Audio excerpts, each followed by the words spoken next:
আসসালামু আলাইকুম। প্রথমেই দেখবেন সংবাদ শিরোনাম। মিথ্যা মামলায় গৃহবন্দী খালেদা জিয়ার জীবন সংকটাপন্ন বললেন মির্জা ফখরুল। বাসায় ফিরলেন খালেদা জিয়া। এবার দেখুন বিস্তারিত। মিথ্যা মামলায় গৃহবন্দী খালেদা জিয়ার জীবন সংকটাপন্ন বললেন মির্জা ফখরুল। রাজনৈতিক প্রতিহিংসার কারণে বিএনপি চেয়ারপারসন খালেদা জিয়াকে সুচিকিৎসার জন্য বিদেশে যাওয়ার সুযোগ দেওয়া হচ্ছে না বলে অভিযোগ করেছেন দলটির মহাসচিব মির্জা ফখরুল ইসলাম আলমগীর। তিনি বলেন, খালেদা জিয়াকে সম্পূর্ণ অসত্য বানোয়াট মামলায় প্রতিহিংসামূলক সাজা দিয়ে গৃহবন্দী করে রাখা হয়েছে। তিনি ভীষণ অসুস্থ হওয়া সত্ত্বেও সরকার তার সুচিকিৎসার জন্য বিদেশে যাওয়ার সুযোগ দিচ্ছে না। সুচিকিৎসার অভাবে তার জীবনটাকে সংকটাপন্ন করে তোলা হয়েছে। শনিবার আন্তর্জাতিক নির্যাতন বিরোধী দিবসে এক বাণীতে বিএনপি মহাসচিব এসব কথা বলেন। বাণীতে দেশের গণতন্ত্রকামী জনগণকে ঐক্যবদ্ধ হয়ে সব নির্যাতনের বিরুদ্ধে প্রতিরোধ গড়ে তোলার আহ্বান জানান তিনি। বাণীতে মির্জা ফখরুল বলেন, বাংলাদেশে রাষ্ট্র ক্ষমতা দখল করে অবৈধ শাসক গোষ্ঠী জনগণের ওপর এখন ফ্যাসিবাদী জুলুম চালাচ্ছে।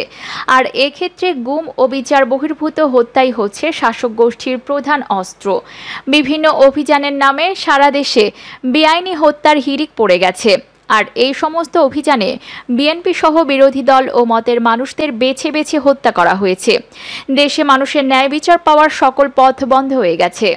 দেশে এখন দুঃসময় চলছে মন্তব্য করে বিএনপি মহাসচিব বলেন, রাজনৈতিক দলের নেতা কর্মী, মানবাধিকার কর্মী, রাজনৈতিক বিশ্লেষক যারা গণতন্ত্রের পক্ষে সোচ্চার, তারা সরকারি জুলুমের শিকার হয়ে কেউ গুম হচ্ছেন, পঙ্গু হচ্ছেন অথবা চিরদিনের জন্য হারিয়ে যাচ্ছেন। বিএনপি নেতাকর্মী সহ ভিন্ন মত পোষণকারীদের বিরুদ্ধে গুম, মিথ্যা মামলা ও গ্রেফতারের হিড়িক থেমে থাকছে না। জুলুম নির্যাতনের ধারাবাহিকতায় গণতন্ত্রের ওপর সর্বোচ্চ আঘাত হানা হচ্ছে। অপরদিকে বাসায় ফিরলেন খালেদা জিয়া। রাজধানীর এভারকেয়ার হাসপাতাল থেকে বাসায় ফিরেছেন বিএনপি চেয়ারপারসন খালেদা জিয়া। শুক্রবার সন্ধ্যা 6:10 গুলশানের বাসভবন ফিরোজায় পৌঁছান তিনি। বিকাল 5:30 এভারকেয়ার হাসপাতাল থেকে বাসার উদ্দেশ্যে রওনা দেন খালেদা জিয়া। এর আগে বিকাল 3টায় খালেদা জিয়ার সর্বশেষ শারীরিক অবস্থা নিয়ে সংবাদ সম্মেলন করে হাসপাতাল কর্তৃপক্ষ। হার্টের সমস্যা নিয়ে গত 10 জুন দিবাগত রাত থেকে হাসপাতালে চিকিৎসাধীন ছিলেন। খালেদা জিয়ার চিকিৎসায় গঠিত মেডিকেল বোর্ডের প্রধান শাহাবুদ্দিন তালুকদার জানান, সংক্রমণ এড়াতে রিস্ক থাকা সত্ত্বেও খালেদা জিয়াকে বাসায় নিয়ে যাওয়া হচ্ছে। বাসায় প্রতিনিয়ত তাকে মনিটরিংয়ে রাখা হবে। জটিলতা দেখা দিলে হাসপাতালে আনা হবে।